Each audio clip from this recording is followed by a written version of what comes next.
thank you, Wynn, for that introduction. I should probably just leave now, and it would be much better for my esteem in your eyes than after this. But no, we're going to try to. It's going to be negative because part of it has to be negative. That's for sure. But hopefully, it'll give you some things that you can take with you, and if not some physical things, at least the idea that we need to be aware of what's going on and try to stay ahead of it. Okay, this is roughly what I'm going to talk about. If I look over this way, it's because I'm going to wander out of the view of the camera, so that's my reminder of myself to stay put. We're going to talk about some significant economic pathogens, sudden oak death in particular, just a case in point, a little bit about are we winning the battle, the latest salvos from the good guys, resources from the Southeast, other resources out there, the Nursery certification program, and then a conclusion. So some significant economic pathogens. These are all diseases.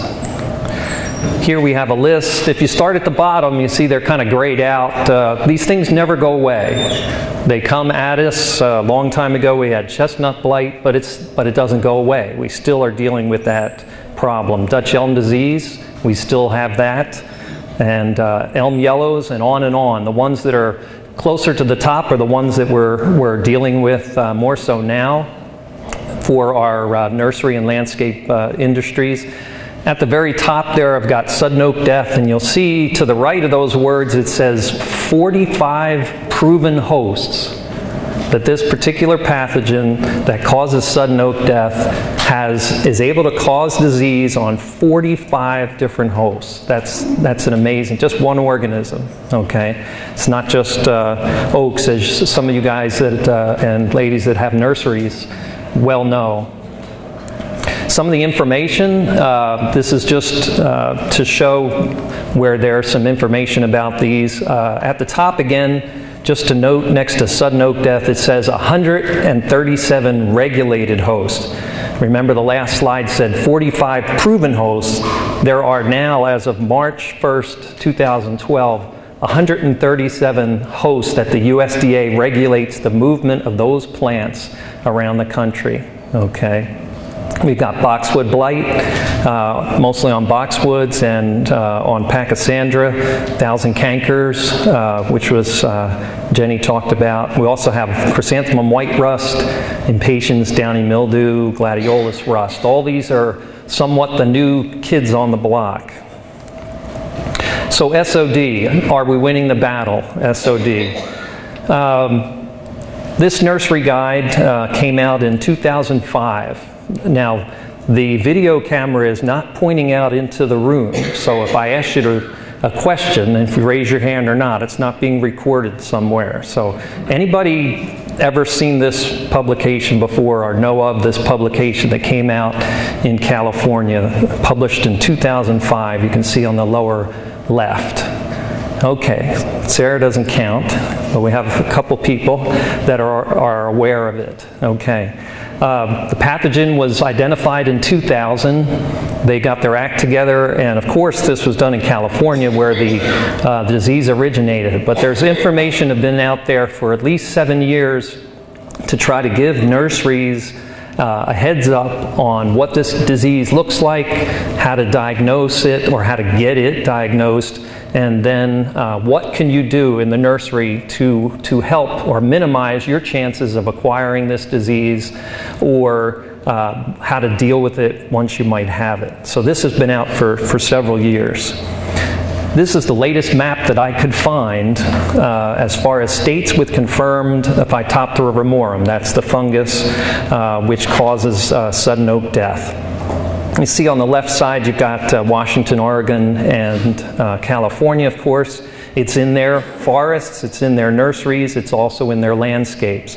As you move further east, all these little dots, the black dots on there are places where they have been, where this pathogen has been looked for. They go to a nursery, just like we do in Kentucky, and Jenny, part of that group that goes and surveys nurseries, that's where it's been looked at all over the country, these trace forward samples, because they know a lot of the production of these plants occurs on the West Coast, and then they're shipped east. In the nurseries, it's been found, fortunately not in Kentucky yet. Okay, and they've had an active program, and the lab in Lexington has screened thousands and thousands of samples that have been brought back through the nursery inspectors, through, I'm sure, some of your nurseries here, and trying to keep abreast of that and snuff out any particular occurrence that might be. As you can see, there's a lot of states to our south and east that have had it shipped to their nurseries.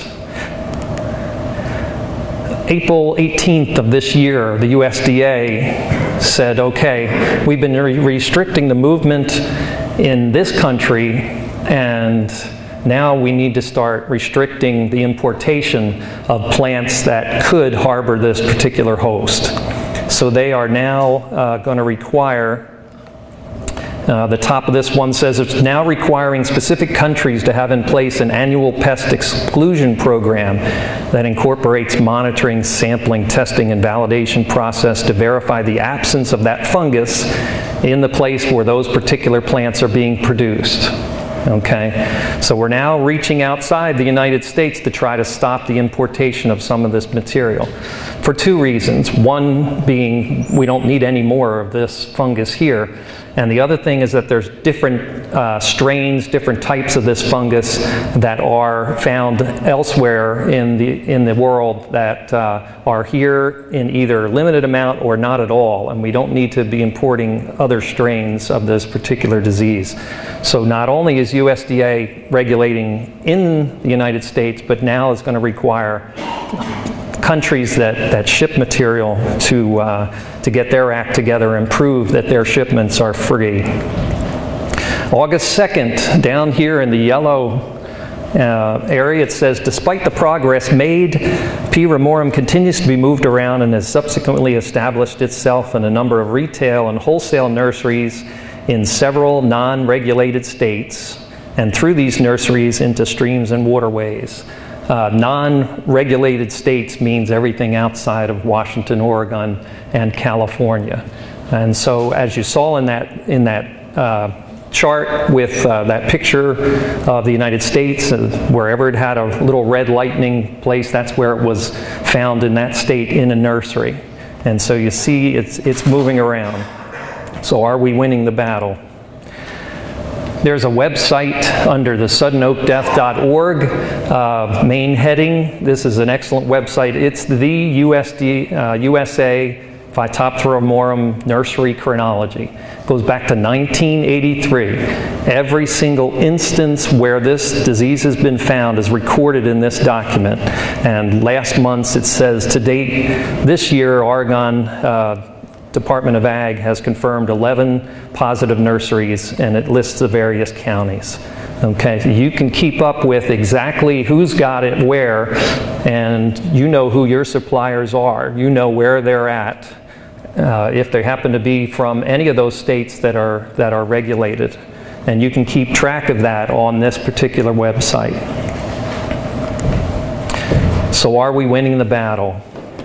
An article in Nature, Emerging Fungal Threats to Animal, Plant, and Ecosystem Health, back in April of this year. The article shows how instances of fungal diseases have been increasing in severity and scale since the middle of the 20th century, which is nothing new to you all, especially since we just had a talk on 5 different new insect pests to this country. The cause, largely thanks to trade and travel. It's now a global market. It's been that way, and we are reaping both the benefits and the hazards of that kind of economic system. And so they pose a serious danger to global food security, biodiversity, and ecosystem health. One of the authors said the alarming increase in plant and animal deaths caused by new types of fungal disease shows that we are rapidly heading towards a world where the rotters are the winners. Kind of a rough statement, that's for sure, but true. We can't let them win, but we're going to do our best to not let them win. But because of the way the system is set up, we're going to have these problems. Switching to another article in Microbe from even earlier this year, tree diseases caused by microbial pathogens, many of which are carried by insect vectors, are spreading faster than ever. Trees didn't evolve to be able to handle the sorts of things we're throwing at them, and that's very true. Okay, most of the pests that we're having problems with are from disease organisms that are not native to this country. We're bringing plant material in. Those plants may not be native. A lot of times they aren't.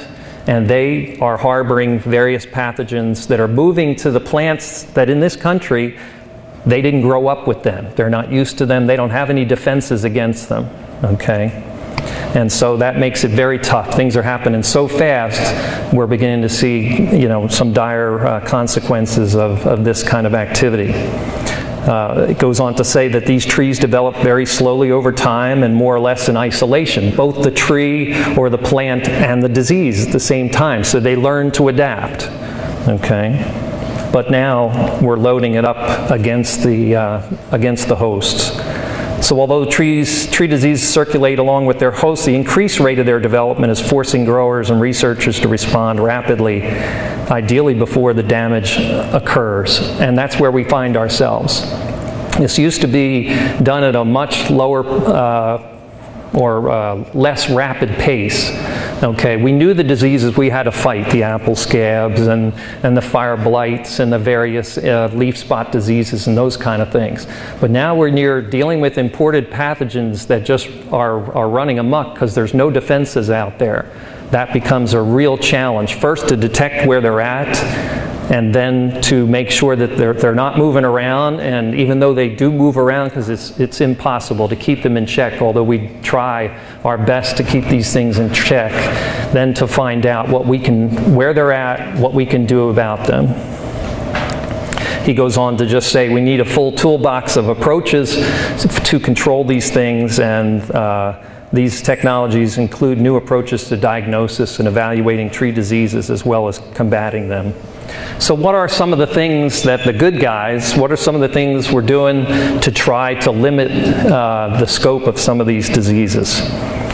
One, and this is not a new organization, but I mention this because the North American Plant Protection Organization, it provides a forum for public and private sectors in Canada, United States, and Mexico to collaborate, okay? Industry folks, university folks, commercial folks, all together. They have a platform in this North American Plant Protection Organization.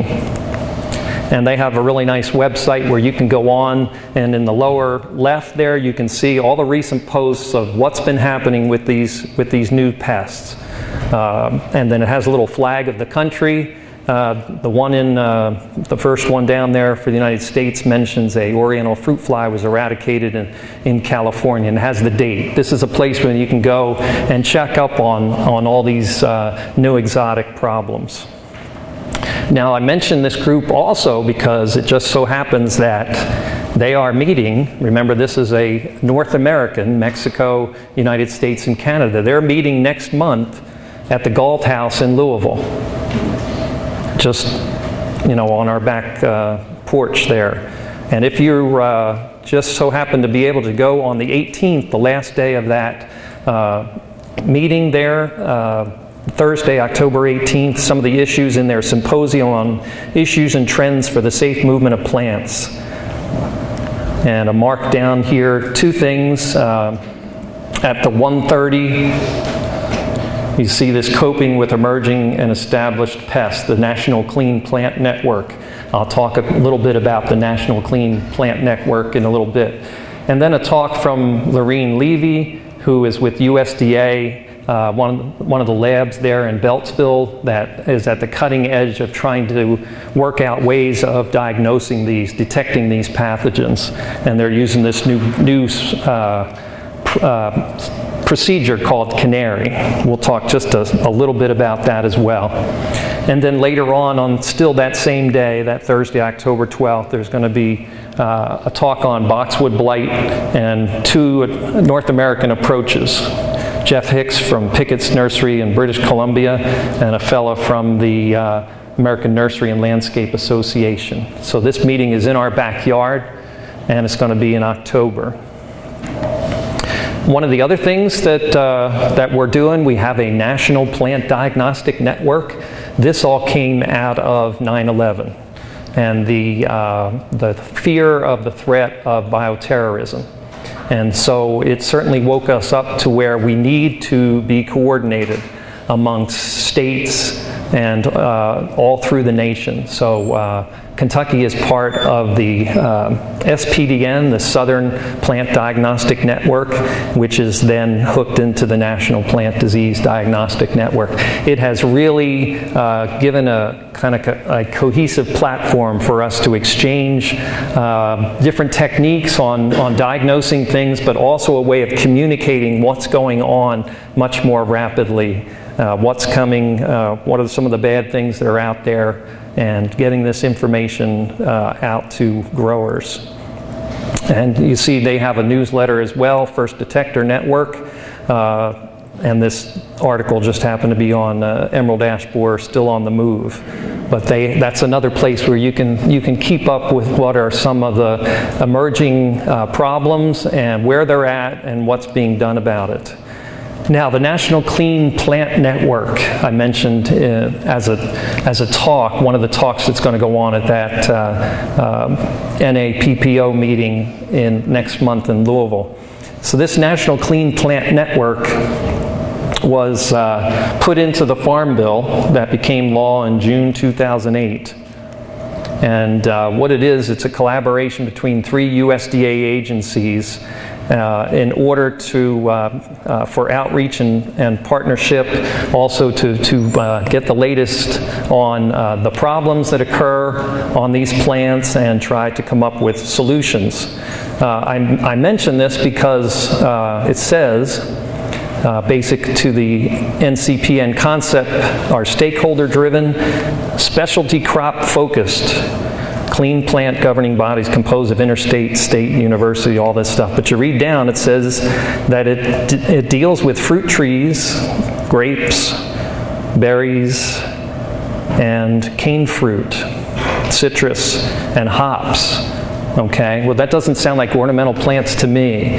So I guess my question is, how did the National Clean Plant Network get established and it doesn't include a lot of the things that we're growing? So my question out there to you, which is kind of open-ended, and I don't know the answer to this, and perhaps Dwayne may have some insight to this, but and it's not fair to ask him because I didn't ask him ahead of time, but one group at least, or this group, must have some political power, and they got this established through the USDA. So just to know that these efforts are going on, but they're not necessarily in the areas that the plants that you deal with. Okay. Of course, the USDA is working, as you know, trying to control all these different pests. Some other things I was combing through to try to find out what is being done by the USDA, the ARS, and up in the upper right you see this has been a 5-year study, and it ends just the end of this month, but it's trying to glean out from some older reports what have they been doing, and a couple of particular things. They've had a study with 90 cultivars of containerized big leaf hydrangea. They're evaluating those for resistance to powdery mildew. And there was some work on disease control in flowering dogwoods and improved production techniques to increase host resistance and the use of biorational products. Okay, so the USDA is continuing their efforts, and in some long-term studies. These is just a few of the things that are coming out where we're trying to stay ahead of these pests. Also in this study, they've been looking at surveys, field surveys for various soil-borne pathogens to determine their incidence and also the economic significance of these pathogens on particular hosts. And they're also developing an educational tool on Phytophthora diseases, that's fungus that can be in the soil, to help growers and nursery peoples make informed decisions on the disease management for this particular disease. So the USDA and the universities are constantly trying to stay ahead of these particular diseases. One new biopesticide that you're going to see coming out here in a short amount of time, most likely next year. It's called Bacillus mycoides isolate J. Well, hopefully they're not going to, they'll come up with some kind of a name, I'm sure. But what it does is within, and you read here, it says within 5 minutes of that bacillus spore, that this is a bacterium spore being on the plant leaf, the plant knows it's there and it starts its defense reactions. It reacts, the plant reacts by producing hydrogen peroxide and some other things, and this thickens cell walls and makes it more difficult for a pathogen to infect. Within a day, it starts to produce enzymes that attack fungi and bacteria, and also it's very effective on viruses, although they don't understand how that happens. But one really good thing about it says the bacterium need only be sprinkled on any location of the plant for this NPR1 gene to activate throughout the entire plant. So this is a pretty interesting discovery, and hopefully it'll be very useful, and of course it won't be regulated as far as being a pesticide because it'll have no residue problems. But if it can induce the host to build up its own defenses against these pathogens, that would be an excellent thing. And as Amy's going to get into talking about advances in sprayers and techniques, something like this is a godsend, because if you only have to get it on the plant anywhere, you're not worrying about total coverage, and you can get good benefits out of it. That's a real plus, because as I'm sure we'll find out that it's very tough to do an adequate job of spraying. Some of the other things that have been put out, this is now on a worldwide basis. The CABI, the Center for Agricultural Bioscience International, is putting together and have put together this website called PlantWise, and this is part of their efforts to help third world countries that don't have USDAs and don't have all these research labs, and order to help them to control the diseases, the problems that they have. But this is on a worldwide basis. You can go to their website, you can put in a particular country that you're looking for and the crop you're wanting to control a pest on, and find a fact sheet. So sometimes we talk about, can we get better coordination for all the information out there? Okay, well, on a worldwide basis, this is being done, all right? And we are seeing this within our own country as well. But just to know that these things are being worked on throughout the world, and there is information out there, and we're trying to stay ahead of it. Okay, pathogen detection. There's a whole list of things here, and all I want to say is that we're constantly coming up with new techniques, new DNA techniques, and lots of other DNA-based techniques for finding these pathogens. They're down to the point where now they can detect specific populations of the pathogen. I'm not sure if you've kept up with this particular problem of a health hazard to people that ate cantaloupes that came out of, I think it was southern Indiana. And the little byline said that through DNA fingerprinting, they were able to match that this was the exact place where this came from. So not only are they identifying the organism, they're identifying the small group of this organism which has a particular DNA fingerprint, and they can go right back to the point and say, well, this is where it came from. Okay, that's how good the techniques are getting. So they're constantly coming up with better techniques, faster techniques, and they have to. This Canary technique, which I mentioned briefly before, this is something the USDA is using, and they're going to use it at all the ports of entry. It allows for very rapid detection of a lot of diseases. As you know, the USDA can only look at the most between 1% and 2% of all the stuff that comes into the country, agriculture, 1 or 2%.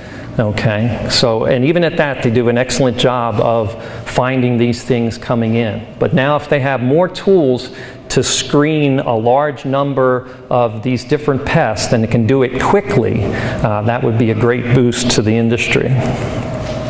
One of the things, and you maybe have seen this, but they're getting around to putting radio frequency capsules in plant material then you can use a little handheld device, and it's like it's sending out a signal all the time where this plant is. Okay, this is ways to track plants now from one nursery where they're producing these. Where did they go? Okay, we've run into these trace forward problems where they're shipping stuff from Oregon and places out west. We know they went to nurseries, but where, we know roughly who got them and when, but where are they in that nursery? Well, this is one technique that they're starting to use. You're going to be able to track down every single plant. What's the price cost on those implants? I really don't know. I really don't know. He asked about the price cost of that. Of course, it's going to be used in some of the more highly technical areas first. These are some examples that it's been used on already for cactus to avoid theft, and they must have came from a particular nursery, or citrus trees. They're beginning to use it there a little bit for disease monitoring and breeding. And the cypress trees were looked for disease monitoring. Some plane trees, they were trying to protect against property rights. They knew exactly where these trees were. And then grapevines, they're using it in grapevines to trace the certified plant material and colonal selections. Okay, and then in roses, which is what we saw here, obviously, they used it to in a urban garden management and also for tourism application. But you see, they'll be able to track individual plants using this technique. So it's getting that, we're using that much science now. Okay, so those are some of the things we're doing to try to keep ahead. Now, some of the resources that we have available here in the Southeast. As you know, and we have two authors of this professional IPM Pro here in the audience, that you can use this app for your Apple or your Android device, and it helps a lot with giving you alerts for different pests on a timely basis. It also has lots of information about these pests, and both Dr. Dunwell and Dr. Fulcher explained a lot more about that particular program. I'm sure you've seen it in the KNLA Nursery newsletter, but this is going to be a good thing for people that deal with growing plants, and also those that have to maintain and put these plants out. It also will help in record keeping, in your pesticide record keeping requirements as well. So that has come out. There's the IPM book that has come out. It's both, it can be downloaded to the iPad via iTunes, and also from iBooks. Okay, and it's also available online at the Bugwood Wiki, the IPM book. So that's something that they have put out, and that's a collaboration between a lot of the states in the Southeast. A lot of information there, and very good. And like I said, you can buy the book, you can get it online, you can download it to your iPad. So some excellent information out there for people in the Southeast. One particular article here, the top 10 nursery production IPM practices in the Southeast. This came out through Georgia, but there was a lot of people that helped put this together, not necessarily all from Georgia. And this gives you a way that if you're in the production of plants, it gives you a way of looking at what are the good IPM practices that are out there. Ways of controlling pests, monitoring pests, also the best ways to go about in fertilizing, what needs to be, how much and when, and those kind of things. Those are discussed in this type of publication. In Kentucky, we also have this was rewritten by Nicole Ward, and the Woody Plant Disease Management Guide for Nurseries and Landscapes. This was just put out in March of 2010. So that's information specific to Kentucky that you all can use to help control diseases in the nursery and out in the landscape. Okay, so some of the resources, we just looked at some of the resources in the Southeast. Where are some other resources of information? You have the nursery management publication that comes out, and this particular article was about plant health, understanding IPM strategies. They also put out a plant health guide every year, and this is the requirement for the CEUs that says, yes, I talked about fungicides. They also, in this plant guide, there's lists of fungicides, okay? So there's a place where you can go that tracks, that has at least available information about all the fungicides that are available. And I'm sure this is also contained to certain degrees in the IPM book and in the app that's available. One place where you may not be looking for some of these things is Chase Agricultural Consulting. Ann Chase used to be with University of Florida and now is out in Arizona. She does some excellent, excellent work in trying to control diseases. She's very basic, very well organized as to the production practices, not just what works in a lab or what works in a greenhouse, what actually works out there in landscape situations. And she has a whole list of articles about various diseases and what works, with lists of fungicides and various other different pesticides on a lot of range of various diseases. And so Chase Agricultural Consulting is an excellent place to get that kind of information. There's also a publication out of the Oregon Association of Nurseries. This is called the Safe Procurement and Production Manual. It was revised in January of this year. And just some of the contents about this. I haven't delved a lot into that publication I mentioned before, the 10 best IPM practices, the one that was put out primarily through Georgia. If I can make a crude kind of an analogy, that's like a light version of this. If you really want to get into studying what you need to do as far as your practices, what are you doing now, how does that rate as far as being able to control diseases and insects and your different production practices, really getting down to the nitty-gritty, you need to take a look at this publication.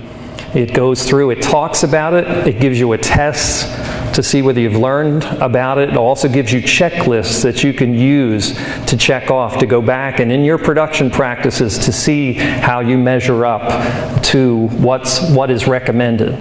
Now you say, okay, Oregon, that's out on the West Coast, and you know, what do they know about the Southeast? But I take it as these people have been dealing with a lot of plant problems like sudden oak death for so long. They're in the thick of it.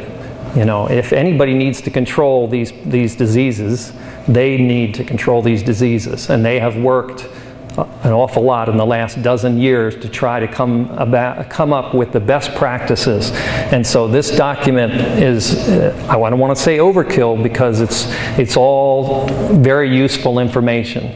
Kind of the analogy between, okay, I'm going to buy a car. Do I really need to invest in a car that has 9 airbags? Or can I get away with 2? All right? You take your chances that if you're in an automobile accident, that maybe one of those other 7 bags I didn't buy was going to help save my life, save my business.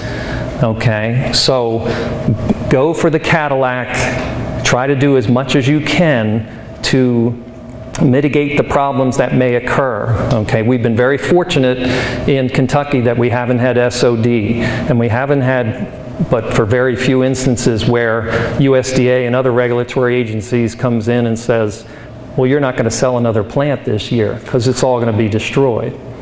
Okay, we don't want to get to that point. And we don't, obviously you don't want to be selling these things to your customers and moving things around, okay? So as much as you can learn about keeping these things out and the different production practices on how to get excellent disease control, keep these things out of your nurseries, or dealing with them once you have them, the more information you can get, the better it is.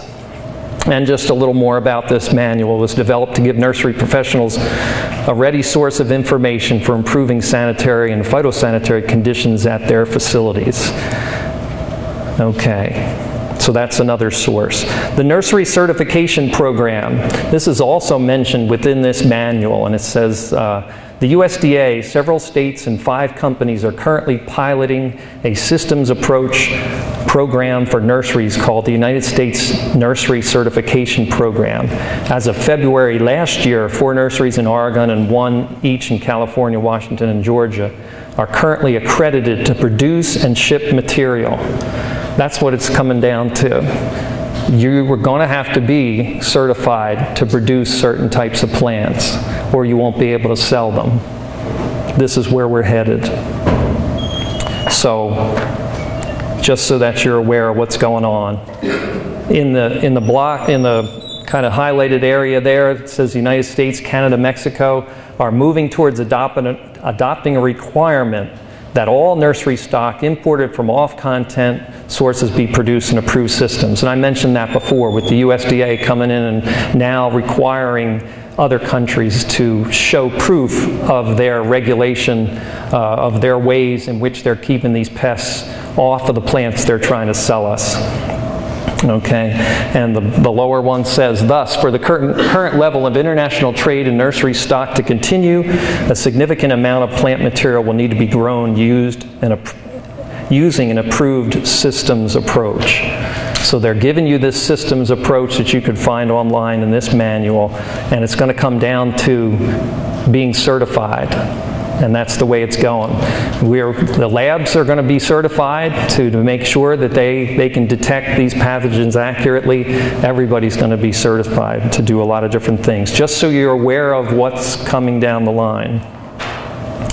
And some of the things, I like this, there is no silver bullet.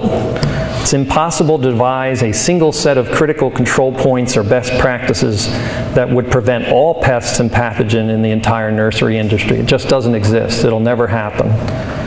To create an effective set of voluntary best practices and critical control points, each nursery operation must evaluate its own risks.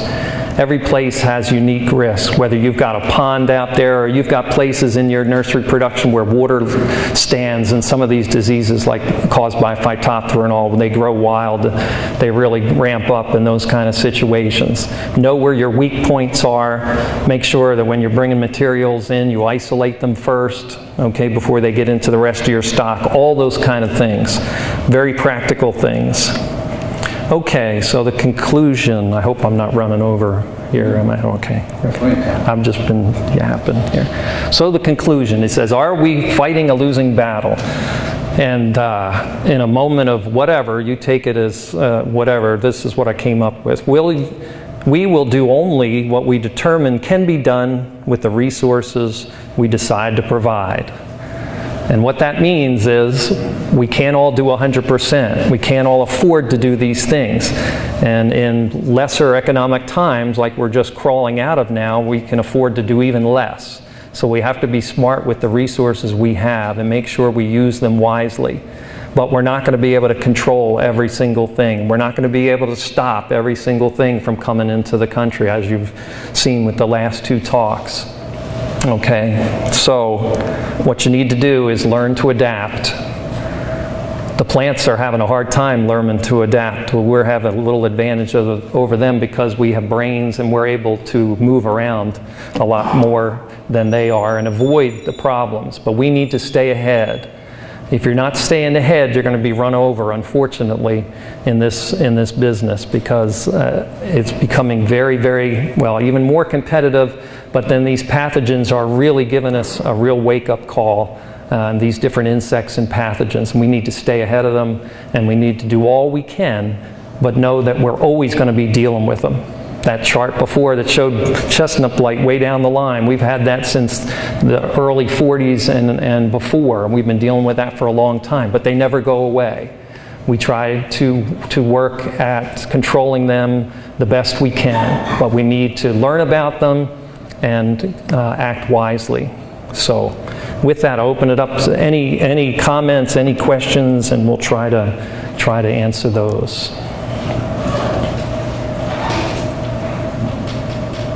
Okay, not enough positive information I gave? Yes, sir. Are the individual states doing, are they trying to take a Their approach to, stop coming across state lines, are they more vigilant, I guess, with respect to preventing stuff from coming across state lines that might be disease? I mean, because you've got trucks coming from California all the way across the country. What is the safeguards being done there to prevent, say, a disease from being transported? Okay, the question is basically what are the individual states doing to limit the acquisition or the movement of these plants with their pests through the states? And as far as I know, each state has its own level of regulation.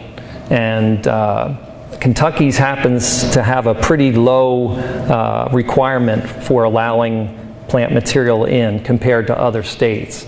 California, it's almost impossible to get stuff in. They'll ship it out, but you can't get anything in. And so we have to know what is legal here, what are your rights as a grower importing things, and you also have to know for the different pests what you need to do. As far as the states cooperating, I haven't seen a lot of movement, and perhaps Dwayne can mention or add to this. It's like a lot of other states' rights. States always have various levels of enforcement or regulation on different things. But as far as them getting together and saying, okay, as in the Southeast, we're going to say all of us are going to do this, I haven't seen that kind of thing. It's driven by the state receiving what they're required. It's driven by the state who is receiving the. Okay, it's driven by the state that's receiving the material. And as I said, and correct me if I'm wrong, you folks that knew better than I, that Kentucky ranks on the low side of regulation of importing materials. So unfortunately, that's known in the business, and a lot of places like Oregon and Washington and California will be able to move stuff they know other people won't take. So you've got to be very vigilant, very careful, and look at the materials that you buy from out of state. Thank you. Sarah has written a publication recently on steps to take to have approved movement of your plants out of state. Where is that, Sarah? It's the College of Ag has all of their publications on one website.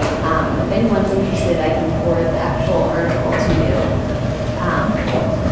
But in general, are the states getting together to do anything about?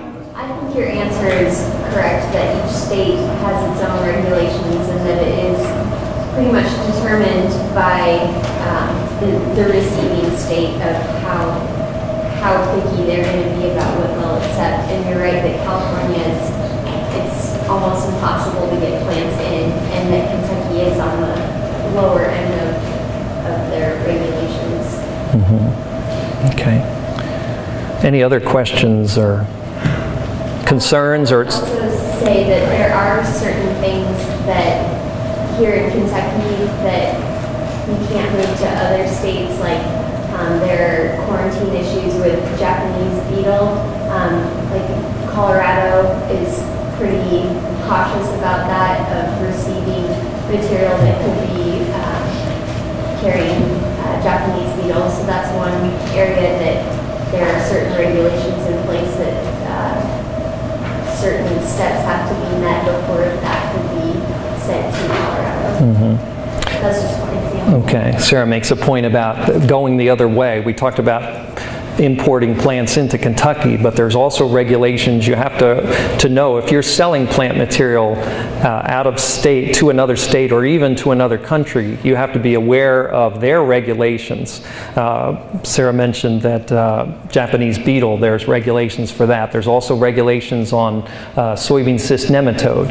And a lot of times we get a call from somebody who's got all their plants on a truck and they're ready to go to somewhere, but then they just found out that where they're shipping it to is requiring them to get a certificate that says these plants and the soil that they're in are free of soybean cyst nematodes. And then it's like, hurry up, because these things are going to die. They're on a truck.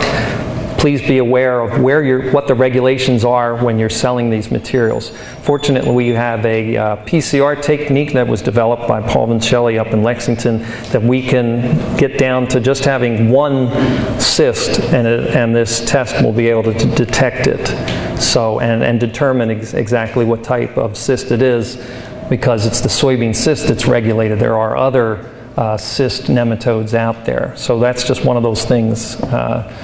You'd have to know the regulations of both importing and exporting plant material. Any other questions? Okay. Thank you very much.